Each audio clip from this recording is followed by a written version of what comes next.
Paul Duddridge is the host of the Politics People podcast, joins me live via video link. Evening to you, Paul. Good evening to you, Cristo. I hope you're well. How are you doing? Yeah, fine, thank you. Thanks for taking the time to talk to us. Now, I know that traditionally you're a fan of Trump. I know that you've been a supporter of his in the past. What's going on here? I mean, where do you stand with what you're thinking of what's happening here? Is he right to still keep challenging this, or is it time that he were to accept the result? I think he's right to carry on challenging it. I think he's totally within his rights to keep challenging it. I think there are enough. Your contributor earlier, and I don't mean any disrespect, was saying, look, we've had the investigation. It's just like Gore and Bush in 2000. And as a senator today, before this hearing turned into this fiasco today, this awful violent insurgents, one of the senators giving evidence in this confirmation today said, we haven't had an investigation. There hasn't been an investigation. Today is the very first time a lot of these anomalies are even being discussed. Now, that was one of the last things to be said before this whole thing turned into a riot, frankly. So it isn't, I think it's the old Martin Luther King thing. Go on, sorry. Where is the evidence? I'm honestly open if there was some form of evidence, as Trump himself said, and as many of Trump's supporters who agreed that there was perhaps some sort of impropriety or irregularity. We were all told back in November and December, we'll let the courts do what the courts need to do. The courts will see what needs to happen. Many of us supported Trump's right to go to court because it is absolutely his right to do that. However, the courts themselves haven't really come through. There hasn't been any of that compelling evidence that would validate what Trump is saying. So what now? Are we being expected to now not listen to what the courts were saying after Trump's side themselves were saying the courts would be the thing that would prove all of this? See, this is part of the problem. It's the evidence. Where's the evidence? Well, the evidence that an election could be stolen, I don't think for a minute it was. But the evidence that an election could be stolen was presented without any evidence by the Democrats for a year with the Russia inquiry. Okay, no, you're not having that. Sorry, you're not having that. That is fine. I agree. I've spoken to my previous guest. I agree that there is a problem in the States with people not accepting the result. But your answer to why is there no evidence from Trump cannot be, well, look at what happened with 2016 and the Democrats. Now, I ask again, if the courts were what were being relied Chris, I don't on... want to interrupt. Go on. Sorry, Chris, I don't want to interrupt. Listen, I will let you come back. I was addressing, the way you framed it is, do these people have any kind of argument? Do they have any just cause?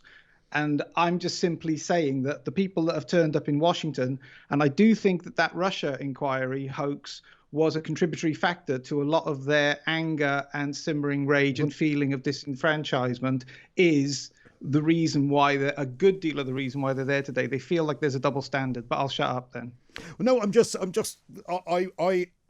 going by Trump and his supporters' own words, we were supposed to wait to see what the courts were going to say. Going by what they suggested was going to resolve all of this, the courts have not found in their favour. And so surely that is the ideal time to draw a line under it. Let's forget what happened in 2016. I understand that's frustrating. I understand that people were banging on about Russia back then. But people banging on about Russia back in 2016 is very different to an American president who has now had, I think we heard earlier, 33 attempts at trying to get some of this impropriety validated by a court and has failed. So surely that is the time to say, right, unfortunately, I've not been able to make a compelling case about this. When it was Gore Bush, it was one county in Florida, and it was something like 557 votes or something. Trump's assertion is that this is across multiple states, 4 or 5, up to 7, I believe, whether there are anomalies. I agree that there have been legal hearings, and I think it's even more than you said. I think it's like 60 or something legal hearings.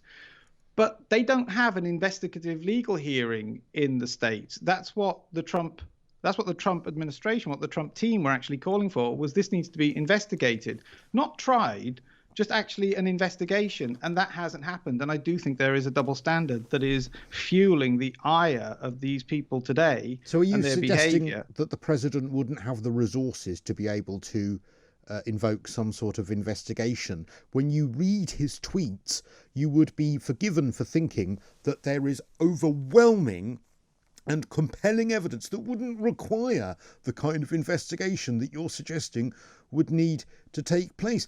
Some of Trump's own court papers where he was alleging fraud, I think Pennsylvania is the example of this, actually out specifically say that they're not alleging fraud. You must admit that there seems to be a great disconnect about the amount of fraud that Trump was claiming and actually what was being presented. See, me personally, all right, and I'm not trying to sit on the fence. I had a lot of hassle today from Trump supporters. Well, you just said yourself a moment ago, sorry to interrupt, but you just said yourself a moment ago, you don't believe the election was stolen. I don't think the election was stolen. Right. No.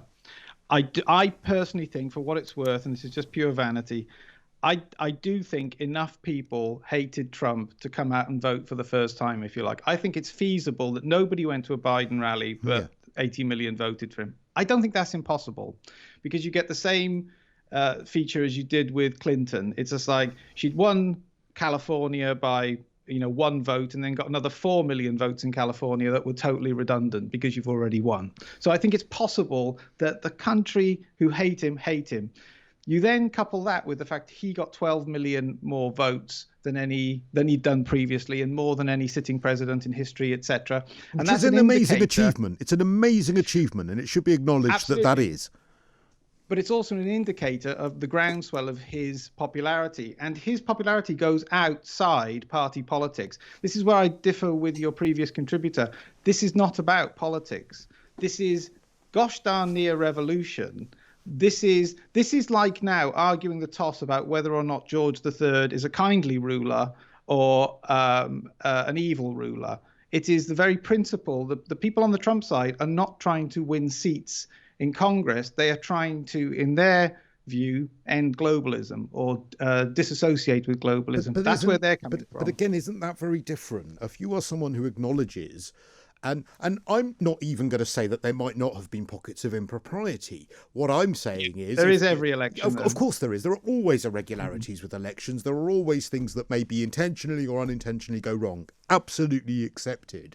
But I don't know how you can hold the position, Paul, respectfully, that you accept that Trump is probably wrong when it comes to the election being stolen, yet you still support a president. This isn't some guy off the street tweeting, a president continually saying that the election's been stolen and that there's been this mass fraud. Don't you think that those are contradictory positions? I really don't, not in the modern world. What's happened is that an anti-establishment figure has got hold of the reins of power for 4 years, and the establishment don't like it. And the establishment is Republican and Democrat. They don't differentiate. They just, hand over power peacefully, apparently. The insurgence is coming from, good Lord, populist politics. I mean, we see that all over the world.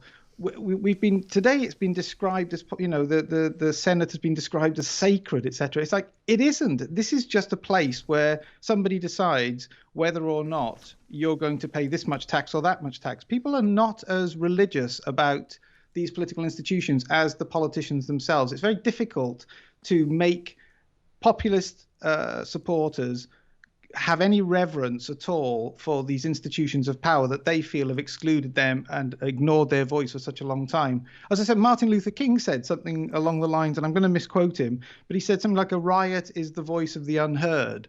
And whether or not people agree that these Trump supporters are heard or otherwise, that's how they feel. All right, I get that, Paul. Listen, we've got to end it there, but I really appreciate your time. That's Paul Duddridge.